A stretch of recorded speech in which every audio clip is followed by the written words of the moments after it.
वो लड़ाई लड़ने के लिए हम सक्षम हैं। मैं हूँ, चाहे शैलजा जी हों, चाहे रणदीप, वहाँ पे हम सक्षम हैं अपनी लड़ाई लड़ने के लिए। हार जीत तो चुनाव के अंदर होती होती है। नमस्कार, मैं हूं आपका दोस्त विनोद शर्मा और फिलहाल तो शाम हलके के गांव देवराला में खड़े हैं। साथ में आपको स्क्रीन पर किरण चौधरी दिख रही हैं जो स्थानीय विधायिका हैं और पूर्व कैबिनेट मिनिस्टर हैं। फिलहाल आज देवराला में आप आए हैं, स्कॉलरशिप वितरण का कार्यक्रम था और पर्सनली ये ओम प्रकाश जी हैं, ये बढ़ा रहे हैं बच्चों को आगे, क्या कहेंगे?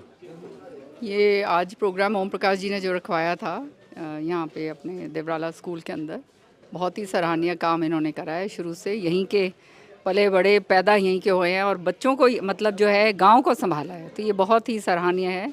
जिस तरह से छात्रवृत्ति जो है बच्चों को जो है गरीब आंचल के जो बच्चे आते हैं उनको छात्रवृत्ति देकर उनको प्रोत्साहित करा जा रहा है, तो ये काम जो है और यहीं से वो बढ़ के जैसे आगे आईएएस के अंदर निकले तो बच्चों को प्रोत्साहित उसी अपने गांव के करना जो है बहुत, मैं समझती हूँ, सराहनीय कदम है। फिलहाल जो रिजल्ट आए हैं, आंकड़े जिस प्रकार से कांग्रेस के फेवर में नहीं है, किस तरीके से देखती हैं? हालांकि यहाँ तोसाम में जब आप होती हैं तो आपके पीछे बड़ा कारवां होता है, लेकिन बाहर के जो आंकड़े होते हैं वो हरियाणा में भी असर करेंगे।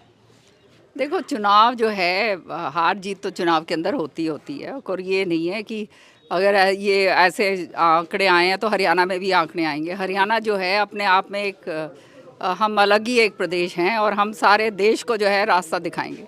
जिस तरीके से ओएसडी रहे हैं लोकेश शर्मा, अब जो पूर्व हो चुके हैं मुख्यमंत्री गहलोत के, उन्होंने आरोप लगाए हैं कि कांग्रेस को गहलोत ने समेट लिया था, आपस में वो आगे खींच रहे तो ये मामला कांग्रेस में अगर हरियाणा में भी चलता है, किसी एक के लेके चलती है कांग्रेस, तो यहाँ पे भी कुछ फेरबदल दिखाई देगा। देखो क्या होता और क्या नहीं होता उसके तो मुझे मालूम नहीं है, लेकिन एक बात मैं निश्चित तौर पे आपको कह सकती हूँ कि हम अपनी लड़ाई लड़ना जानते हैं और कहाँ पे क्या हुआ और क्या नहीं हुआ, यहाँ पे हम सक्षम हैं अपनी लड़ाई लड़ने के लिए।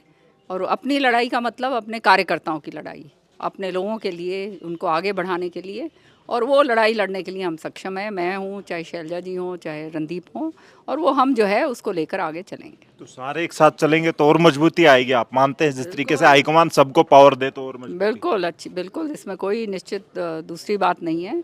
और ये जो हैं जो पदों के ऊपर बैठे हैं, ये उनको अगर समझ में आ जाएगी तो बहुत ही अच्छी बात होगी। फिलहाल लोकसभा पे कितना असर पड़ेगा, क्या मानती हैं? ये नजदीक ही है लोकसभा और 5 राज्यों का इस तरह का आंकड़ा, कांग्रेस मजबूत होती दिख रही थी लेकिन एकदम से बदल गया सारा मामला। ये जो बात कहते हैं ना, मजबूत होती दिख रही थी बदल गया, अरे भैया ये दूसरे उधर हैं, यहाँ पे सिस्टम कुछ और चल रहा है। आज जो है हालात आज ये हो रहे हैं यहाँ पर ज़मीनी तौर पर कि हर एक वर्ग त्रस्त है, जो है बेरोज़गारी का आलम है, किसान जो है उसका वो बर्बादी के ऊपर आ गया है, जो व्यापार है वो पूरी तरह से ठप हो गया है। और तो जनता तो जानती है, 10 साल भुगत लिया है, बुरा महंगाई का आलम है, हर तरीके से जो है जुमले दिए जाते हैं, बड़ी बड़ी बातें करी जाती हैं, लेकिन क्रियान्वित होती नहीं है। जिस तरह से जो जुमले पहले दिए थे 10 साल पहले, वो नहीं हुए।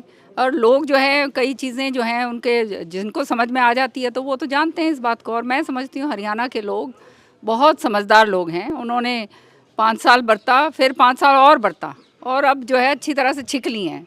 तो हरियाणा के लोग जो हैं ये गलती नहीं करेंगे। लोग कह रहे हैं ये आंकड़े मोदी फैक्टर की वजह है, मोदी की एक हवा, लेकिन हरियाणा में भी मोदी की हवा चलेगी। हवा के अंदर से फूंक निकलने में भी 1 सेकंड लगता है भैया। ये जनता है और जनता जनार्दन सब जानती है, और जब फूंक निकालती है ना तो 1 सेकंड लगेगा। तो किरण चौधरी किस प्रकार की तैयारियां कर रहे हैं? लोकसभा में श्रुति चौधरी के नारे ये लोग लगाते हैं, किस प्रकार का खास करके दक्षिणी बेल्ट पर आपका पकड़ है? ये प्यार है, ये हमारे कार्यकर्ताओं का, अपने इलाके का, जिन्होंने इतना मान सम्मान हमेशा दिया है। और मैंने भी हमेशा से, और श्रुति ने ये पूरी भरसक कोशिश करी है कि हमारे हाथ में जब भी कुछ होता है तो हम उसको जो है कार्यकर्ताओं के लिए, इलाके के लोगों के विकास के लिए करें, और वो हमने करके दिखाया है। कोई ये हम मुँह ज़बानी नहीं बोलते, हमने कोई जुमले नहीं दिए, हमने कोई झूठे वायदे नहीं करे, हमने जो कहा है वो हमने करा है। जो बीजेपी का जो तकिया कलाम है कि कहो और ना करो, आपने भी पीछे एक ऐलान किया था कि एक बड़ी रैली होगी, एक बड़ा जलसा होगा, जिस प्रकार से हुड्डा साहब अलग अलग जाके अलग अलग डिस्ट्रिक्ट लेवल पे कर रहे हैं। आपने दक्षिण हरियाणा के बड़ी रैली का वायदा किया था, जल्द ऐसे कुछ आ सकता है आपकी तरफ? अभी तो हम फारिग हुए हैं सारे दूसरे कामों से, अभी आप देखिए आगे आगे क्या होता है। जी, तो फिलहाल हमारे साथ किरण चौधरी मौजूद थी और उनके समर्थक यहाँ पे इंतजार कर रहे हैं। आने वाले वक्त में इनको हरियाणा की तस्वीर बदलती नजर आ रही है। और फिलहाल आपको क्या लगता है, जिस तरीके से रिजल्ट रहे, चौंकाने वाले रिजल्ट इन कांग्रेस जनों के लिए थे, लेकिन फिलहाल हरियाणा में किरण चौधरी दावा करती हैं कि कांग्रेस मजबूत है और आने वाले वक्त में ये लोग सरकार बनाएंगे। आम जनता इस पर राय रखे, कमेंट के माध्यम से इस वीडियो को शेयर करें। तब तक के लिए धन्यवाद। राम राम, जय हिंद।